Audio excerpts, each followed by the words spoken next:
दिल्ली सल्तनत के सुल्तान शमसुद्दीन इल्तुतमिश के दरबार में एक दिन एक नामी ज्योतिषी पहुंचा। उसने सुल्तान से कहा, आपके गुलामों में से एक ऐसा है जो एक दिन दिल्ली का भावी सुल्तान बनेगा। यह सुनते ही सुल्तान घबरा गया।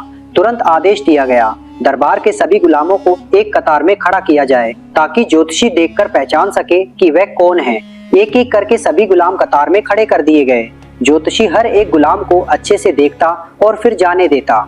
काफी समय से कतार में खड़े खड़े गुलामों का भूख प्यास से बुरा हाल था, मगर कतार के अंत में खड़े गुलाम ज्यादा परेशान थे। तब उन्होंने एक छोटे से गुलाम को बुलाया जो कतार में सबसे पीछे खड़ा था और कहा, ओए सुन बच्चे, जा बाजार से हमारे लिए कुछ खाने को ले आ। वह बालक बाजार चला गया, मगर वहां उसे देर हो गई।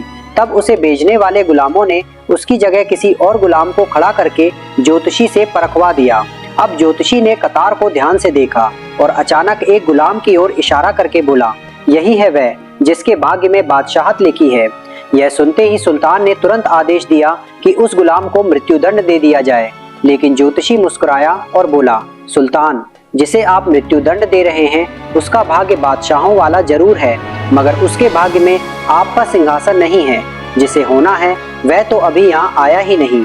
क्या आप जानते हैं वह छोटा गुलाम लड़का जिसे उस दिन डांट डपट कर कतार से बाहर कर खाना लाने भेज दिया गया था और जो ज्योतिषी के सामने नहीं आ पाया था, कौन था?